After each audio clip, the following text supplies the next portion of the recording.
Shrek is not a very great is not a very great firebox. Wow.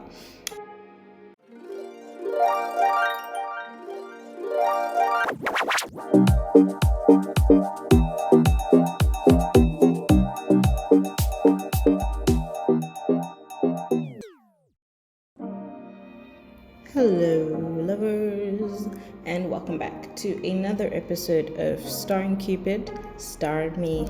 It's your boy, Zamadarex, nothing more, nothing less, from the east, not the west, the one with the big old chest. And today, we are taking a look at the satirical fairy tale and iconic couple, Fiona and Shrek, from the Shrek franchise. I was part of the population that watched this when they were too young and I missed all the jokes. And then I rewatched it when I was a little bit older, and this whole new movie opened up to me. Like, it was like watching something I'd never seen before, but I had seen before. And it was all these secrets and these jokes and these metaphors and these lessons that I hadn't picked up at first. For that and many other reasons, this is one of my favorite movies of all time. If you've just joined the Lovers family, then I should mention that I'm obsessed. I hate the word obsessed, but I'm obsessed with Disney royalty.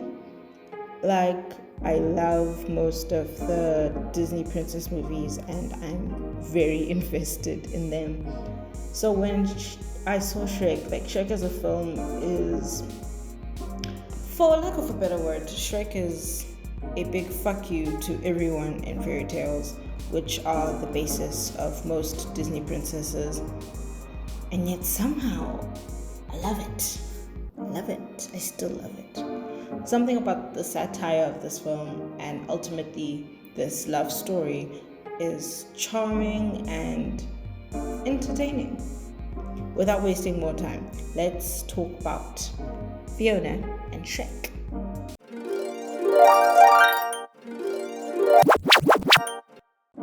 Shrek was made in 2001 and was directed by Andrew Adamson and Vicky Jensen. That's funny. Adamson is behind movies like the Chronicles of Narnia franchise and the other Shrek films that we know. Jensen is behind movies like the Shrek franchise, along with Shark Tale, which is another favorite animated movie of mine, and Sinbad, another animated favorite of mine.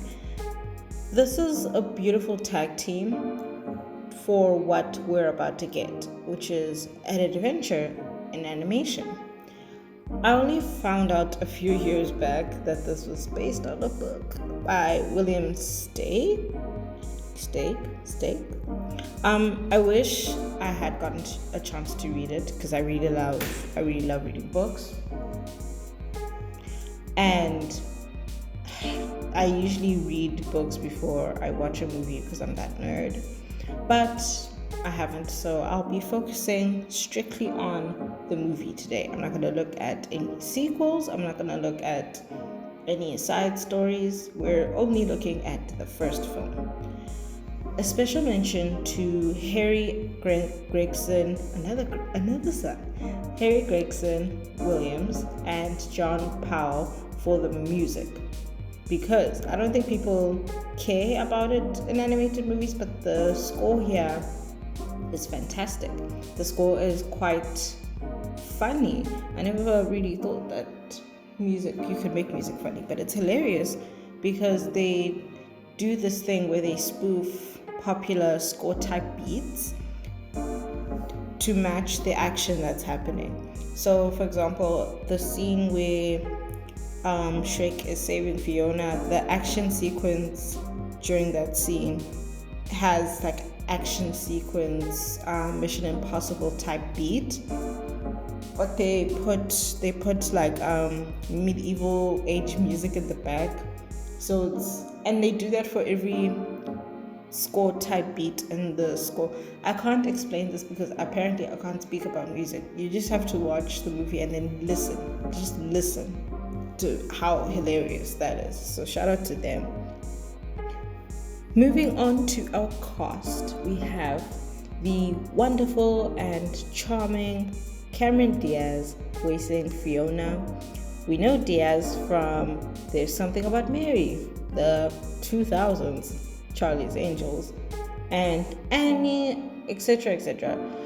She's great. She's great. She has something in her voice that sounds very light-hearted. I didn't notice it until she was in an animated thing where you can only listen to her. And it works so well with Fiona. It was a great casting choice, in my opinion. I like her. I like that girl. She's cool. And then we have one of the best people to give voiceover work to. We have Mike Myers as Shrek. We know Myers from Austin Powers, Love Guru, Cat in a Hat, one of my favorites, Wayne's World, etc., and so forth. He is ridiculously funny. He switches accents and characters so well. There's always entertainment where he is. So why not make him an angry ogre? It's only fitting. Notable mentions are reserved solely for Eddie Murphy here, because wow, Donkey is the perfect sidekick. He has been there through thick and thin. He's a loyal AF. His commentary is hilarious, but that's because of Eddie Murphy. Because the way Eddie Murphy speaks, he's very expressive in the way that he speaks. And like just his general comedy style, they really came through and they worked for him on this. He stole a lot of scenes for me. He stole most of the show. Wonderful, just great. Oh, and the friendship chemistry between Shrek and Donkey is worth noting because it's really amazing. But this is not the episode where we talk about that. What we are going to talk about is this film.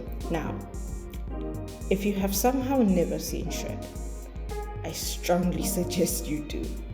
Not because I'm about to spoil so hard right now, but because it is simply for your own good. Everyone needs to see this movie at least once, even if you hate animated movies, which is really weird, by the way. Everyone has to watch this at least one time. I'm just saying, go do it. But if you have not, here is a summary. Or if you can't remember, which is also unlikely because don't you watch Shrek every single chance you get? Here's the summary.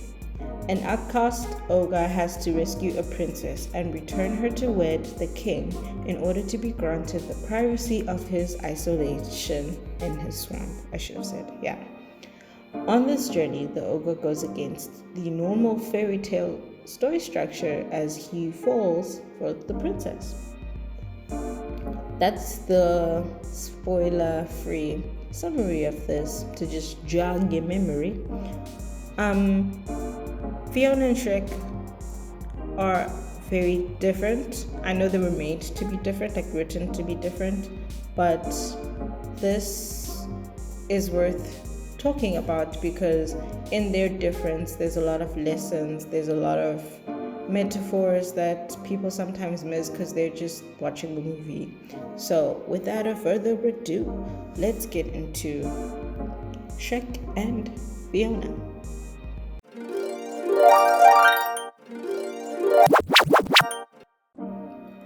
When I watched this at my young age, like I mentioned above, I understood that the lesson here was that, okay, it's okay to be ugly and you still deserve love.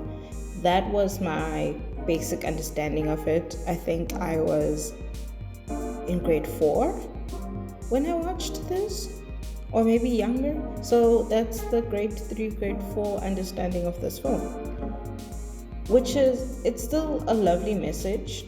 If that was your basic understanding, it's still a lovely message considering that all the fairy tales we've heard before, we've seen, tend to ignore people that aren't beautiful in the way that princes and princesses are considered beautiful. Whether or not this greatly affects people or children's perception of beauty is up to you to decide. Personally, for me, it didn't, but only because people would directly tell me that I'm ugly. I didn't need Disney propaganda, you know what I mean? Now that I'm older, I see all the desirability politics, I want to say, that are involved in this. To make this a bit more realistic, just think about it this way. Shrek is, in this case, not the type of man that Fiona usually went for or would be expected to go for. Like, he's an ogre and she's a princess. For some reason, the Grimm brothers would never have that be. And from the beginning, Shrek is at a loss here, and it's making him less desirable already. So he's already on like 0 from the jump. And you see that in rom-coms to this day. I am blank. I can't think of a single example, but you guys know what I mean. There's no serious sparks here between these two people because they don't see themselves as potential love interests. So they're not going to try and kind of build that chemistry because they're like, oh, well, I'm not meant to be with you. They're both equally thinking, oh, well, I'm not meant to be with you. So they're not putting in that effort. They're not putting in that, yeah. Then the wheel starts turning. They spend time together with Donkey carrying a huge ass candle, and they find out that they do have things in common. When you mix compatibility and proximity, you let it rest for 15 minutes, man, romance will show up. Romance will most likely show up. It's wonderful to see because as the viewers, we knew that Shrek enjoyed his bachelor lifestyle. Like in the beginning, we see how he lives in the swamp. And side discussion. The way they did the opening credits is very creative. I have a friend that you all know, our producer Sam, who hates like credits. I don't know why. It sounds weird. He hates trailers and he hates credits. But the way they put the opening credits into this montage where we're also learning about how Shrek used to live when he was a bachelor, and we can see that he's very comfortable in that. He does enjoy the isolation, the being alone thing. But when he opens up to Donkey, he confesses that sometimes it would get very lonely for him. And then there's Fiona, who was fucking stuck in a tower by herself for years. That's isolation. Other side discussion. I don't know about the rest of the Shrek fandom, but I don't think I ever forgave her father Harold for that. In Shrek 2, he explains his reasons. We get the reasons behind it, but like, my dude, you mean to tell me there was no other way? There were no other options? No, man. You're no weird. Anyway, Fiona was probably having the worst kind of isolation, and now she gets to, first of all, be free, and she's hanging out with this person that not only saved her, but also accepts her with all her little quirks. I'm going to say quirks. That's the only word I can think of right now. And it works. They're super compatible. They are very good together, like side by side. They make sense. Okay, well, side by side, by the view of the Grimm brothers, they don't make sense. But that doesn't matter because they're super compatible. And once you have compatibility and like chemistry, what other C word do you need? I'll tell you. Because there are some hiccups in here, though. This podcast isn't going to ignore the flaws in the people that we speak about. We said that we're here to analyze these romantic relationships, and that is a promise. So watch me analyze. Shrek is not a very great firebox. Wow. Shrek is not very great at expressing his emotions the best way that he can. He is very shouty about his emotions, and some people don't receive yelling and shouting very well, and they tend to not listen to you. Donkey's just different. It's pretty sad because we know that his heart is often in the right place when he's trying to tell people about how he feels, but his words would be helpful too. Like, they would also, it'd be really nice to know how he exactly feels about things. Fiona could have also solved the entire conflict of the film by saying what she was thinking and expressing herself a little bit better, and she didn't. What was missing here is the other C word that I like: communication. So many issues would have been resolved if communication happened. And I'm going to say it again, slower. So many issues would have been resolved if communication happened. Literally, I'll let it slide for today because I get it. They needed conflict for the story to move, and as a cool YouTuber would say, a movie has to movie.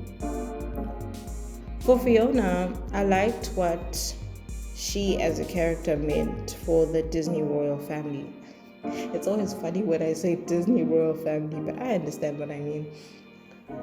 Fiona was made to be different. Like I said, she was written that way, and in a way, she represents people that don't fit the Disney mold. And that's wonderful. That's great. We love it. We always like people to stand out from what is usually accepted, especially for women, especially for female characters that are going to be presented to children. That's lovely. We love that. Guys, if we can just, it would be nice if she wasn't the only one. Because what are you saying when the only Disney princess you have with a soft stomach and a normal waist is a checks notes, an ogre? Something to consider, Disney. I don't know, guys. Listen, I don't know. For Shrek 2, give us princes that look like dads. No dead bod. It's just, I don't know. Disney, think about it. Just listen carefully. Represent us. I like how Fiona was given the space to be who she was, who she wanted to be. The more comfortable she becomes with Shrek along this journey, we see who she really is, and all the, I want to say, self-hate that she got from this, in inverted commas, curse was handled very well. They didn't say, yay, you found the true love, yay, now your waist is on flat forever, whoop. No, she falls in love and she doesn't have to change, literally and figuratively.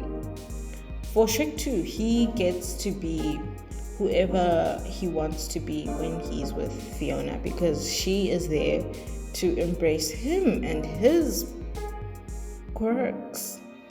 And that's a lovely way to exist in love. It must not alter you, but allow you to be your truest self. Always. And that's what you should look for. That's a green flag for any relationship that you're trying to get into. Am I being allowed to be who I am with this person? And I hope everyone finds that for themselves. I hope everyone finds love that is accepting. Again, this metaphor is kind of empty when you make a movie like this and then you go right back to making desirable princesses. Anyway, not this chat. This is not the chat that I'm having, because first of all, they don't even fall under Disney, but I feel like Disney should take notes. Anyway, that's why I adore Shrek and Fiona. I'm glad we get movies after this where they live that happily ever after life.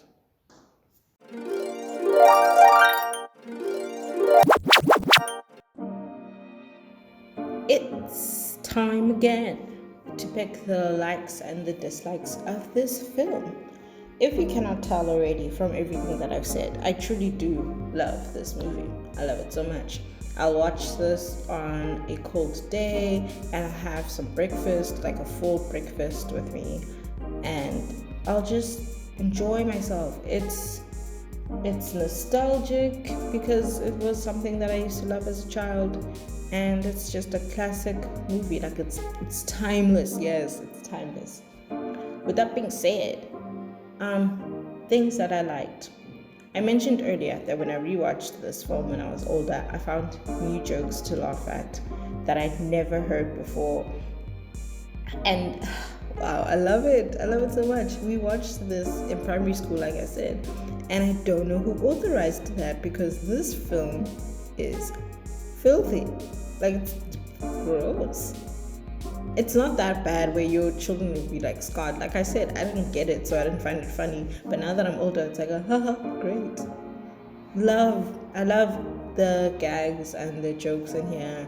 They're hilarious. I think my favorite one is the running gag they have about Lord Farquaad's tower. when Shrek and Donkey see the tower, well, Shrek sees it for the first time, and it's like really huge, right? And then Shrek goes, I wonder if he's compensated. And there's like this running thing about how Lord Farquaad is short. So that was one of my favorite things. Oh, completely side discussion thing. I forgot to research this properly, but I remember reading about how Lord Farquaad is based on the CEO of Disney at the time. When you realize that he was made after the CEO, you realize that the animation team hated him, because Lord Farquaad sucks. He's such a terrible person. I wonder how bad the CEO was that they made him after him. But yeah, fun fact for y'all today. A thing that I liked is that they the writers deliberately drag every single fairy tale, and that made it twice as funny for me. No one in the fairy tale cinematic universe, the FTCU, is safe in this movie. The references to all those old stories and things we have in real life was like an entire roast, watching an entire roast, and I really enjoyed that. And they kept it up for the whole franchise, so that's amazing. Anytime people keep things up for the duration of a film or a film's like lifespan is fantastic. Like I said in the intro, I really enjoyed the score. The score is tremendous. I hum the theme song all the time. The song, and wow, the thing that I sing all the time, suddenly out of my brain. Oh,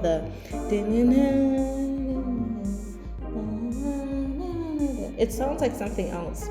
It sounds like an old ballad, something like that's sung by Michael Bolton, but I can't put my finger on it. But anyway, that's a lovely theme song. I love it so much. The soundtrack though, I like it when a score and the soundtrack like just slap together, because the soundtrack goes in hard. It slaps severely. This movie did wonderful things for songs like Hallelujah, I'm a Believer, All Star, Somebody wants to. I'm sorry, I'm not gonna sing. Anyway, Bops Only, the music department did their thing that day, so shout out to them. You guys can't see my little hand gestures, so I'm gonna put my hands away. Things I didn't like. This is such a petty thing, but old movies, they really like montages. And I understand why.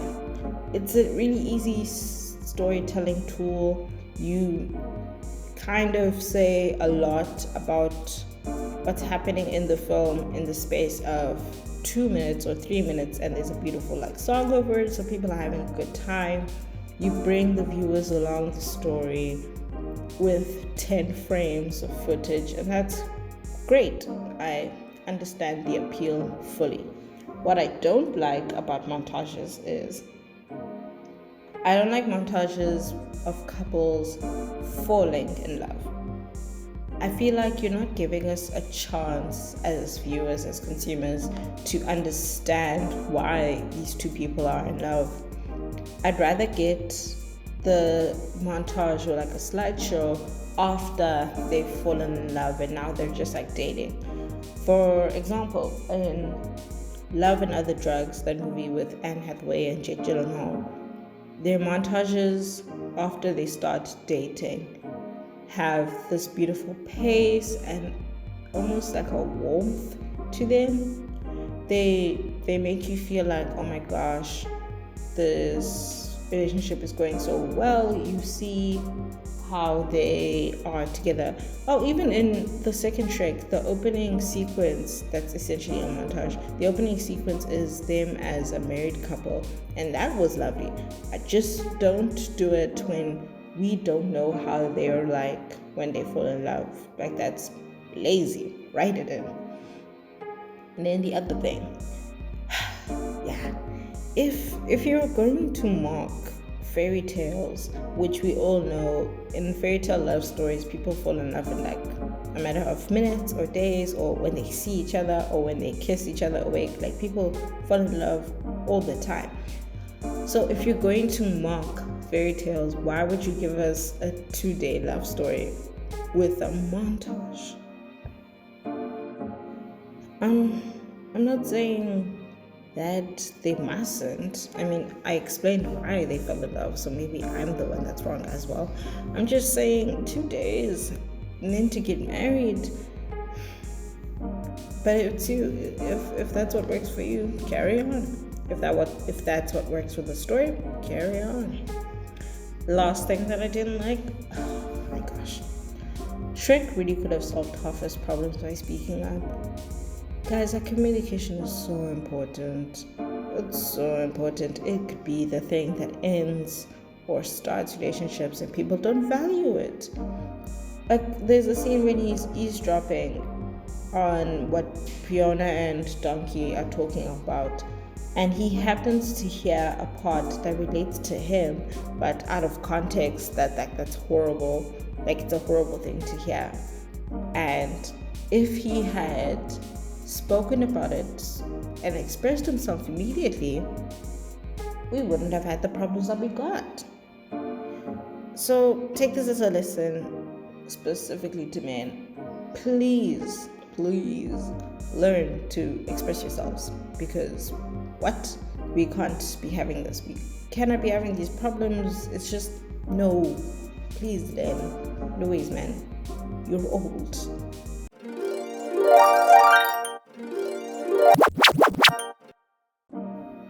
We have reached the end of the show, and for this week's Who's Your Fave, I wanted to look back at the Disney royal family, as I keep describing them, to find more princesses that were imprisoned. And you'd be surprised, there's a lot more where that came from. One was imprisoned in a tower, and one was imprisoned in sleep, technically. In this corner, we have Aurora and Prince Philip from the original Sleeping Beauty. You know, the one where she takes a really long nap and somehow her crush saves her. Maleficent is better, but that's a discussion for another day. Because in the other corner, we have Rapunzel and Flynn Rider from Tangled. The one where she's locked in a tower for years and then runs over the criminal. You know, that one? I'm biased this week because I really like one of these couples. Their movie is really cute. It's super cute. So this week it's up to you. I mean, every week it's up to you, but this week it's really up to you. Please vote on the poll. I'll post it on Twitter at Starring Cupid, and for a limited time on Instagram at Zamati Shares. If you don't already follow those two. We have one more episode to go before the end of season 1. Yes, I specifically said season 1. Don't forget to tell us which fictional couple that you wish got together in a movie or a TV show. We might possibly have a bonus episode. Maybe. We'll see. Maybe it's in the stars for us. And with that, thank you so much for joining us. Be sure to subscribe, follow, everything. Leave us a nice review. We're finally on Apple Podcasts. Yeah. Which is terrible timing, but we're almost done. Thank you again. Be good. Be great. Bye.